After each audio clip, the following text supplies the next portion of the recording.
when I was 19, I gave away all of my TVs, and I didn't watch TV for 6 years. And through a random circumstance of events, I saw 2 hours of TV during this time. Gary Zukov on Oprah, and then I turned the TV on again like 3 weeks later, and it was Gary Zukov on Oprah again. And it was the same episode. And it was an illogical period of time for that to happen. So I go on Amazon. First book I ever ordered on Amazon is like $99. And I started reading every spiritual book available.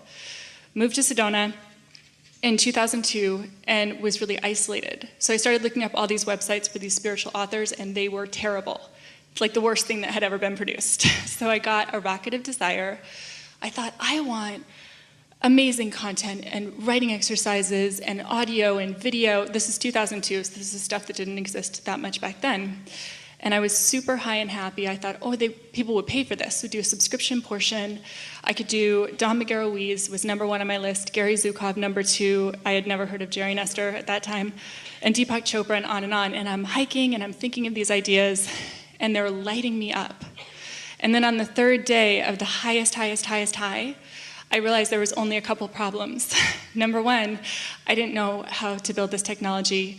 #2, I didn't know anybody who knew how to build this technology. And #3, I didn't know any of these authors. So I got really sad for like a day. And as I was getting ready to go out that night... All right, now before you go further, we just want to play with this, because the sequences that you are describing are what we are talking about the momentum growing. In other words, the rampage was happening within you. You started out with no resistance, only desire.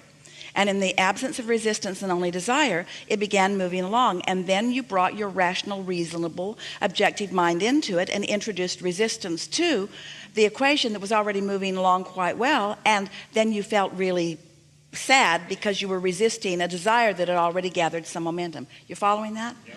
And then? And then that night, I went to go to the cafe to go write in my journal, and I'm putting on my makeup, and I almost am going to start to cry because I'm so sad about this. And I look in the mirror and with volume said, Andrea, if God wanted you to be doing this, I don't even talk that way, but then you would be doing this, so you need to let this go. But like yelled at myself in the mirror, and I felt the weight of it lift off of me. That night, I go to the cafe, meet a guy, really handsome guy, and he happens to be visiting on a Chautauqua to Sedona, and he's a tech mogul in the Silicon Valley. I end up telling him my idea, and he says, well, my team can build that whole thing. That's completely no problem. You just have to get the authors. So I go, okay, no problem, except for I don't know the authors. Long story short, start dating that guy.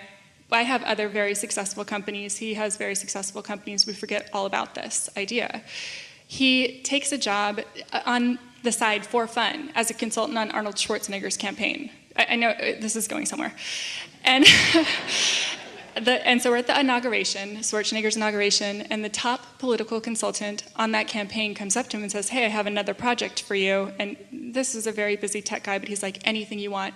He says, I'm Don Miguel Ruiz's top Nagual, and Don Miguel wants to expand his technology basis, and he wants to expand his business into that. And Brian goes, you're not going to believe this, but Andrea has this whole company. A week later, Don Miguel hires us on the spot. We build this whole technology out. Fast forward, crazy circumstances and events happens where Gary Zukov ends up reaching out to me, not knowing that I build this company. Doing a good job of explaining the pieces along the way. We gave you a very general theory. She's filling in the pieces of it with something that she was living. And are you putting it together? Yes. So I was on The Apprentice. They asked me what my favorite non-business book was, and I said Heart of the Soul. So through a crazy circumstance of events, we end up reaching out to them to ask them for some free books. They say, we love Andrea. We watched that whole season because we read this interview and we want to meet her. I say, I'm bringing something for you, but I don't tell them what it is.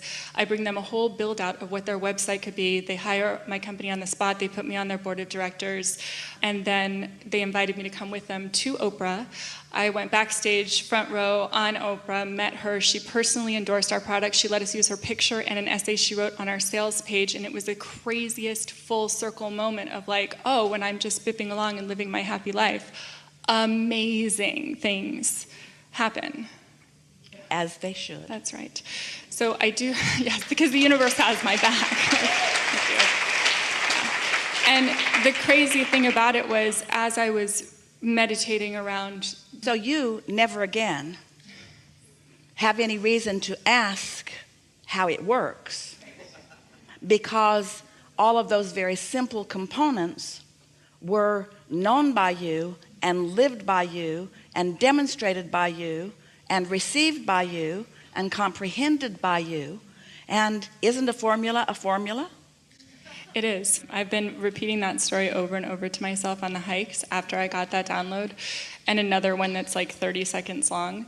I got a call on the morning of the finale of The Apprentice from people I do business with that said, we just signed the exclusive contracts for the World of Warcraft, so by proxy you automatically get all of the sales rights for the merchandise on World of Warcraft. I didn't even know what that was. I go to The Apprentice that night, and this woman comes and finds me in the bathroom and says, my boss is here and wants to offer you a job. So I go out, he's this handsome young guy, he works for Microsoft, and he says, I want to offer you a job. And I go, oh, are you going to pay me $2 million a year? I'm being very playful. He goes, no. And I'm like, okay, well, I'm probably not going to take it. And I said, oh, you're at Microsoft. Do you know what World of Warcraft is? And he looks at me like I'm crazy. And he goes, yes, Andrea, I do know what that is. As a matter of fact, my name is Jay Allard, and me and my team invented the Xbox.